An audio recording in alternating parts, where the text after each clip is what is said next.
Now, TIADA Executive Director, Mr. Jeffrey Martin.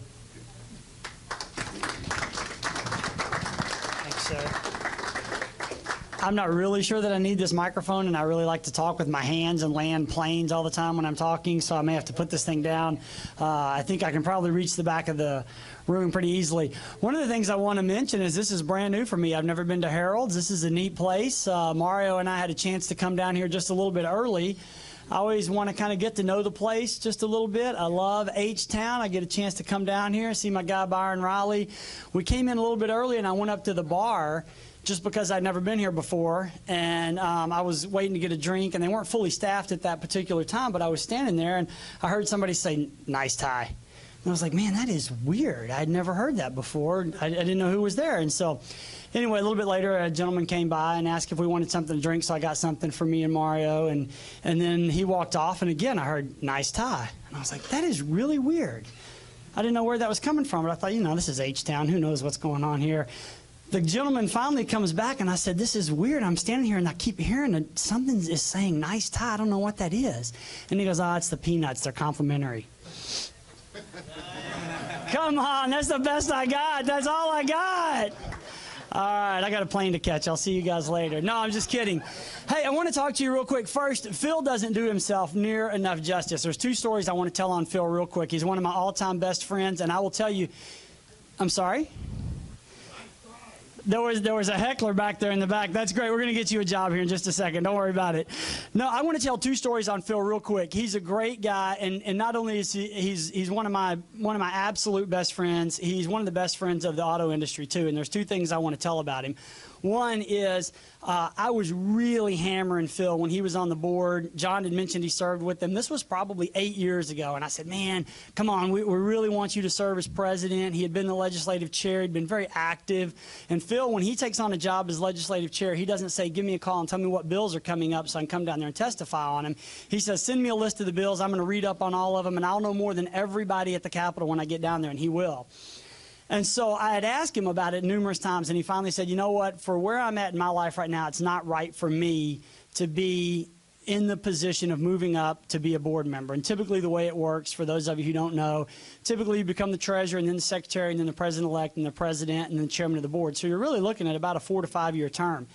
And Phil said, I'm not going to be the president because I don't think it's the right time for me right now, and it's not the right time for me and my business, and maybe not the right time for the association, but I'll tell you what I will do.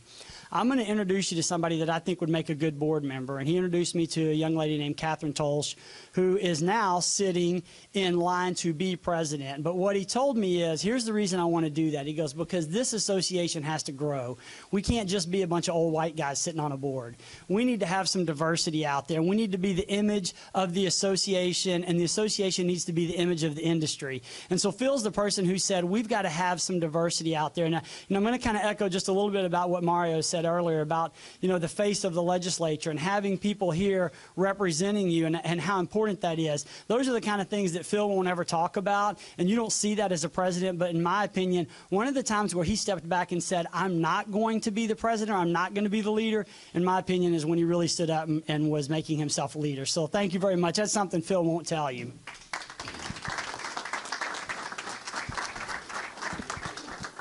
I see you pointing at me for some reason, and oh, stay in the light. This is going to be bad. Well, so this is going to hurt everybody. When you have a bald head, the last thing you want to do is be standing in the light. The last thing I want to tell you real quick, and John certainly touched on this, is that Phil went up and represented you guys in front of the CFPB, the Consumer Financial Protection Bureau. For those of you who don't know, anybody in the buy here, pay here industry, and I'll really say anybody that's in our industry, you're going to be touched by the CFPB. And he talked about arbitration agreements and how important they are to our industry. I'm not going to get into a long, detailed story about all of the work that that Phil did and all of the work that CFPB is doing to try to eliminate arbitration agreements. But again, just another opportunity for me to toot Phil's horn, since he won't do it, as just a fantastic leader that took his own time, money, went up to Washington, D.C., and really represented the entire industry. And I will say not only represented them, but has had feedback from CFPB asking them how they can get more information from him about arbitration agreements. So with that, I just want to let you guys know, it's easy to jump on a plane and hop down here from Dallas and come up here and say a few words, but he's doing a lot more behind the scenes than you guys will probably ever know. There's a couple of things I want to talk to you about, some of the things that have recently come to light in your industry, and I want to answer any questions that you might have.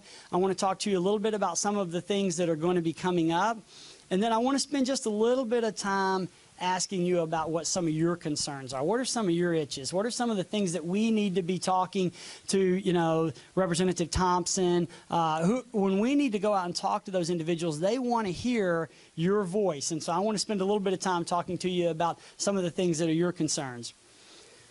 DMV, how many people are still using a white POA? Raise your hand. Please don't raise your hand. Oh, great. Nobody raised their hand. White POAs are a thing of the past. Everybody's familiar now with the dealer reassignment form. Anyone here that's not using the dealer reassignment form? I'll tell you, this was a huge victory, in my opinion, for the association. You guys have a great advocate up there in Danny Langfield, who went out and visited with a number of state associations and said, what are you going to do when DMV came to us and said, we're not going to let you use the white POA anymore? And I know in Harris County, a lot of people were using the white power of attorney. We found Georgia, and Georgia said you can use a dealer reassignment form when it comes to your odometer. And so the reason I mention that to you is these are the kind of things that the association is out there working on, that this is ultimately what you want us doing. You want us out there saying, hold on just a second, state agency, before you just say, I'll tell you their ruling was, we're going to eliminate the white POA starting on January 1, and we're going to send a notification out to all the dealers. We got in touch with our advocate, which is Blake Ingram, who serves on the DMV board, and said, you can't just eliminate a form without giving our guys some opportunity to keep commerce going forward. And so the dealer reassignment form then was born, and that is now the form that we're using. Does anybody have any questions about how that works? All right, very good. Sounds like we're getting the information out there. Inspection sticker, yes. Yeah, we recently did a webinar. We've sent some information out to our members to ask how, and I will tell you, I was in Dallas 2 weeks ago, in Fort Worth at the same time. We got some feedback. It looks like that everybody understands how the dealer reassignment form works, and that the white POA is a thing of the past. We're not scheduling any webinars right now. We had about 65 people participate in our last webinar. But I've got to hear from you, and don't be hesitant, don't be shy. If you don't understand it, let us know, because that's our job as an association, is to make sure we're disseminating information to help you guys stay compliant and be better dealers. All right, very good, very good. Inspection sticker, March 1, there's going to be some changes. Anybody have any questions on how the inspection sticker is going to work? Inspection sticker / registration on March 1. So current means if your vehicle was inspected in the last 180 days. Okay, that's important. Everybody get that? When you go down to transfer that vehicle, was that vehicle registered within the last 180 days? And I'll tell you why that was important, or why that is important.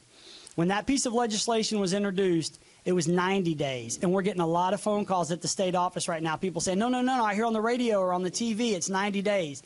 And that is how the legislation was introduced. It was 90 days, and that was with casual, what we call casual sales or casual use. And we went to legislators and said, you don't understand, especially when it's close to tax season. We have guys that are storing cars up. They're going to be selling those cars. They may not, I know you all want to turn them in 30 days, 60 days, 90 days at the absolute most. But in tax season, it's different. You guys have been buying cars since November. You may not have an inspection on that vehicle. And we really didn't want, and in fairness, I'll tell you that the legislators didn't want to add a new burden for you. So we went down, we talked to a number of legislators who were very instrumental in carrying that piece of legislation, and were able to extend that from 90 days to 180 days. Anybody that's starting on March 1 now. All right, so that's around the corner. Anybody have any questions on one sticker? I think it's called 2 steps, 1 sticker. Hopefully at one point it'll be 1 sticker, 1 step. We don't need extra steps. All right, any questions on that? The other thing the association's, wow, cookies for everybody. This is great. This is almost like Christmas. The comptroller, is there anybody in here who has a related finance company? Raise your hand. I know I got a couple back there. 1, 2, 3, 4, 5. Is there anybody who thinks they have a related finance company but they're not really sure? Usually those questions come later. So a related finance company essentially gives you the opportunity to transfer notes to a related finance company that has 80% common ownership. So the association started hearing from a number of buy here, pay here dealers who said, man, this thing, when it was set up, was a train wreck. And they were right. Juan, I bet you can probably remember when we were filing that piece of legislation, it was a train wreck. We were scattered all over the place. Phil was very involved in that, just trying to make sure that we could protect our dealers from the state saying you're going to have to accelerate all those sales tax if you transfer those notes over to your related finance companies. And we had a number of dealers who already had RFCs. So we've been able to sit back and take a look at that and say, man, this is a little bit of a mess. We're asking our guys to notify the comptroller every year on the anniversary date of your RFC and pay the comptroller $600. There's nothing else that you have to do, but if you don't do that, it immediately triggers acceleration of all of your sales tax. That can be scary for a lot of people. We had 7 dealers who came forward this year and said, uh-oh, we made a mistake. And the comptroller goes back 4 years. One of them was up to $2.4 million in sales tax acceleration. So we went and sat down with the comptroller and said, how can we make this right? And here's the thing I want to share with you. We've got a great relationship right now with the administration in the comptroller's office right now. And that doesn't happen by accident. We had Glenn Hager come to one of our conferences about 7 years ago, started working on building that relationship. This is when he was a House member, and then he went to the Senate. Now he's now he's the state comptroller. We had an opportunity to sit down with him and say, how can we make this better? And he said, look, that $600 doesn't mean anything to us. There's only about 187 people who have told us that they have an RFC so far. Are there any more that would come forward? We believe that there are more that would come forward as long as there's not some big acceleration of sales tax hanging over their head. So the comptroller said, let's eliminate the $600 and let's eliminate the annual renewal. You're going to notify the comptroller one time that you have an RFC, and there's no longer going to be a $600 renewal. The reason that we think that's advantageous is this is what we always talk about with the association is how can we keep commerce moving forward? How can we do good things for the people in the state of Texas? Certainly, I recognize that I'm a hired gun. My job is to represent your interest. But when you can become broader than that as an association and say what's really good for the state of Texas, what's good for the economy, then people like Representative Thompson are much more interested in visiting with us than when we're always just looking at what's best for us. So for those of you who have an RFC, you're going to receive a letter this month from the comptroller explaining the way RFCs are going to work in the future. For those of you who don't have an RFC, and we've always heard you probably need to have somewhere around $3 to $5 million in receivables for an RFC to make sense, it might make more sense in the future because you don't have that threat of what we always say is a administrative error kind of hanging over you. It's going to make it easier for you to ultimately get into that business. Those are some of the things that the association has we've just recently been working on, some of the things hopefully that you've been reading in our magazine or in our emails. But I'm going to give you a little insight on some of the things we're working on with state agencies right now. The interim gives us a unique opportunity to deal with the Office of Consumer Credit Commission or DMV or the comptroller's office because we're not down there in the big pink building all the time talking about, House Bill, whatever. We're currently talking with the Office of Consumer Credit Commission about doc fees. How many people charge $125 for your doc fee? Is there anybody that charges over $125? And you're not going to be in trouble if you do. Not with me, anyway. All right, so most people charge $125. Anybody want to explain why? That's the threshold, right. It's kind of a safe harbor that the Office of Consumer Credit Commission set up. Gosh, this was probably 4 years ago. Now, if you're going to raise it from $50 to $125, you have to notify them. And you can notify them on the website, on their website, but you have to get something, a response from them saying they've at least been notified. If you have multiple dealerships or you have multiple motor vehicle seller finance licenses, you have to make sure that you notify them about each license. It's not just one license. So if you have multiple dealerships, make sure that you've notified them about all of the dealerships that you have. We've been working with the OCCC for quite some time about what's the appropriate amount. And it's interesting to see how many people raise their hand for $125 and say, because I can. That makes a hard argument when you go to OCCC and say we charge $125 because we can, because they ultimately want to say, what's the appropriate amount for you to be charging? We're certainly not looking to take advantage of any consumers. And those of you who are in the buy here, pay here business, I know sometimes it's harder to collect, whether it's $125 or it's $150 or whatever the amount is that you're looking to collect. But the conversation that we're having with OCCC right now is to increase that from $125 to $150. We're also talking with the Office of Consumer Credit Commission about eliminating, and this is by statute, so this will take a little bit more work, but eliminating the need to notify them about each licensed dealership that you have. If you have a motor vehicle seller finance license and then you have multiple licenses depending on the dealership that, or based on different dealerships. But I'd be interested in hearing from you. You guys feel like 150 is the appropriate amount? Anybody giving this any thought? And also, is there anybody who feels like they've notified the comptroller, but they may not have notified them about all of the different dealerships that they have? Any thoughts on that? Yes, sir.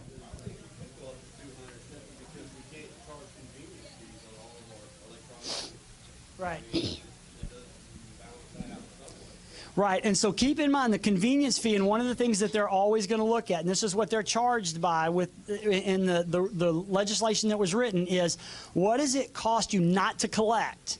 And they want to make it very clear that they're saying not for you to be able to collect payments, but for you to be able to go through all the documentation that you have to go to sell that vehicle. So convenience fees, I'll tell you, has been a tough one for us. And so keep in mind the convenience fee, and one of the things that they're always going to look at, and this is what they're charged by in the legislation that was written, is what does it cost you not to collect?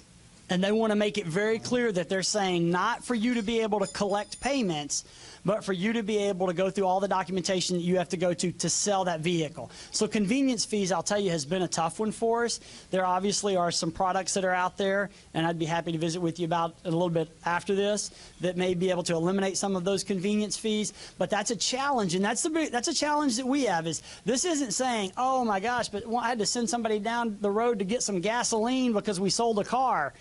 You know, frankly, the state just doesn't care about that. And I got to be honest with you, I don't think that the state should. We got to stay focused in our lane. And our lane is, what are those documents that you have to, you know, what does it cost you to keep the lights on, have somebody back there? I think it's a great question. And that's the reason I like coming out and doing these, because these lead to other questions and other things that we may need to be looking at as an association. Any other thoughts or questions on doc fees? All right, I want to touch real quick on, did anybody see what happened to Herbie's in Colorado? Anybody that's in the buy here, pay here business probably at least saw something on that. So Herbie's in Colorado was recently dinged by the Consumer Financial Protection Bureau. But here's the thing I'm gonna beg of you, especially in the buy here, pay here business, is be smart about this. Make sure that you're reading what's coming out from the national magazines. Be sure you're reading what's coming out on this from the state magazines. This is going to be a game changer. We talked to the Office of Consumer Credit about this. I think for a long time, agencies have looked the other way. Make sure that you don't have a policy, and practices sometimes can turn into policies. Make sure that you don't have a practice that says, I have a cash price and I have a retail price. Okay? Anybody have any questions on that?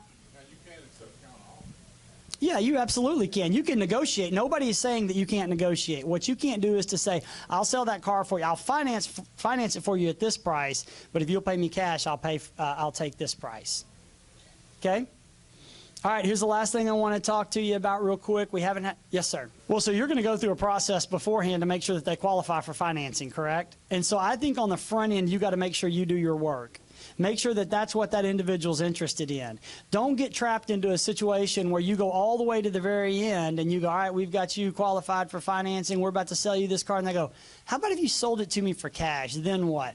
You need to start asking yourself a lot of hard questions before you go, oh, a cash deal. Hold on. That's altogether different. Now, if somebody comes in and asks you, hey, what will you sell this car for cash? And you quote them a price, that's your price. So my question to you would be, not my question, my advice to you would be make sure you do your work on the front end. Make sure you do your work on the front end so that you don't get trapped in a situation where you're offering two different price points. I don't know if that helps or not. And I will say that we're going to get a lot more information from CFPB on exactly how they're going to continue to enforce this. I will tell you that what we gathered from Herbie's is that they had a policy in place. You're asking for trouble if you have a policy in place that says we sell every cash car for, $1,500 less. Yep. There's no such thing. His question was, what if you have an internet price? What if you have a discount because, these people are pink? What if you have a discount because, we like people who work at HEB? You don't have those discounts. You just don't. And you can't. CFPB is serious business. And it's consumer. It's complaint driven, and somebody turns you in, it's just not worth it. You look at Herbie's, this isn't a big dealer. We all said, oh, well, don't worry about it. We all fall well underneath the, what's it called? Yeah, not large, but anyway, large dealer participant, everybody goes, oh man, we're going to fall under that. That's not going to be a problem. This is complaint driven with CFPB, so be careful that you don't get in that situation where someone's filing a complaint on you. And if CFPB doesn't want to go after you, they can always call the Attorney General's office. You're probably pretty safe in Texas that the AG is not going to come after you on something like that. But again, just don't put yourself in that situation. In fact, I will tell you, that's a good point, Greg. When Herbie's, when that ruling first came out, I got a call from Rudy Aguilar, which you guys probably know. He's the director of enforcement for OCCC. He was like, holy smokes, did you see that? And I was like, yeah, we did see that. So they're working very closely with the Office of Consumer Credit Commission, and federal rule is always going to trump state rules. Any other questions on Herbie's or CFPB? All right, two things I want to ask you about real quick. We've talked a little bit. I can't say enough great things about Ed Thompson being here. He's just been an advocate for us so much in the legislature. But we talked with our board, and we've talked with our legislative committee. We're going to have more meetings. This is where I need your input. My job is to represent you. My job is to be your voice. And if you guys don't tell me what's burning you or what's bothering you or what's killing you, then we can't do a good job. Now, ultimately, I don't really do anything. I just tell Mario, and then Mario goes and tells Ed, and they actually do everything. But this is your opportunity. There's two things that I've been hearing people talk a lot about. Name driver only insurance policies. I know for those of you in the buy here, pay here industry, I know that's absolutely killing you. We're going to continue working on it. And I know that the insurance industry the issues are bigger than that. But we're going to have to eat this elephant one bite at a time. And the easiest one we see, or not the easiest, it certainly isn't proven to be very easy. But the biggest issue we want to work on is I'm going to just call them junk policies. I think that's what they are. The other thing we've been hearing a lot about, and I've heard a little bit about this in Harris County, but I want to ask you guys about it, is when you are late on your VIT, the fine for being late 1 day, does anybody know what that costs? $500. That's right. And what's your VIT? What was your tax for VIT that time it was late? Probably about $60. Yeah.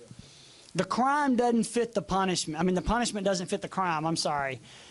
That's something we've heard a lot of people talking about, and I think that we're going to have some people that will be interested in talking with us about that. Those are two issues, though, that we're certainly vetting out during what this time right now is called the interim. Our legislators are not meeting. I say luckily for us. I bet Ed's probably even more excited that we're not meeting right now, but starting January 1, they will meet, and we need to have our ducks in a row about what are the issues that we feel like will help us be better dealers and ultimately help us be better business people in the communities that we live in. Those are two of the issues I've heard. But now it's your turn. I want to hear what's your itch, what's bothering you. What are some of the things that we could do to help address some of your concerns? And let me ask you this: is that an issue? Yes, the VIT. We've been hearing that, but I don't hear you guys jumping up and down about it. Is that a? So here's what I'm going to say here. Every county is, no, there's 254 counties. No, it's a great question. And every county is different. I mean, the statute says may fine you. There are some counties that look the other way. There are some counties that are sticklers. Now, typically, we'll know pretty early on. I'll tell you, Harris County is a stickler. I don't know exactly how Harris County falls there. My expectation is that they probably back that up, but I don't know for a fact. I don't know, is there anybody else that knows if you had that where it falls on a Sunday? Nobody's faced that? Harris County has become a stickler. They weren't a stickler in the past, but they certainly are now. That's my thought. My thought is they would levy the fine. And I will tell you, too, when a county says this is what we're doing, that's typically what they're doing. I mean, it's hard to get them to move off that afterwards. All right, thanks. Those of you who don't know, that's David Comas. He does a lot of work for HIADA. He actually knows what he's talking about. He's an attorney. So thank you very much, David. All right, any other questions on the VAT or name driver only insurance policy? And more importantly, man, what's your issue? What's the thing? I mean, you got Phil Lathrop sitting here. You got people on the board back there, Juan Sebion. I think you got Ryan Winkleman. Great. There you go. Make it a good one. Don't let us down. All right, sorry, we're just talking to dealers today. No, go ahead. Yeah, no, absolutely. So I'll share a little bit more with you real quick on that. So there's 3 pieces of legislation right now, one in Rhode Island, one in Illinois, and one in New Jersey, that are all calling for, well, I shouldn't say that because Rhode Island doesn't say this, Illinois and New Jersey, that require that if you put, that are proposed legislation, if you put a GPS starter interrupter device on a vehicle, that you have to lower the interest rate that you can charge. 10 points below prime, 5 points below, or I mean maximum 10 or 5 or whatever. There's a lot of that going on. We do a lot of work with the National Independent Automobile Dealers Association on issues just like that. For though I don't know if there are any GPS providers in here, but I expect there are a lot of GPS users in here. I will tell you, if that passes in New Jersey or in Oregon or in wherever the next place is, you'll start seeing that filter down. And so NIADA is doing a lot to try to fend some of that off. We have some people that actually serve on the NIADA Buy Here, Pay Here Commission. Greg, are you the only one in the room right now? I don't see anybody else from Texas that serves on that commission. Greg serves on a national commission, and that's one of the biggest issues that we're working on right now is GPS disclosures. And then if you put a GPS on a vehicle, what are the requirements after that? Yeah, absolutely. No, thank you for the question. Anybody? Yes, ma'am. Who's they? Are you towing it? So the question is, when our cars get towed, they won't let you take your GPS off. So you're saying that if you take it, if it goes to a storage facility,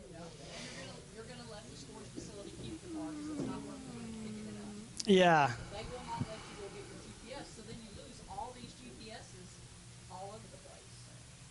So then your GPS is in this car, and I mean, I can look online right now and see them in Mexico and everywhere else. Yeah. You can't go. You're like, well, there's $145 in Mexico.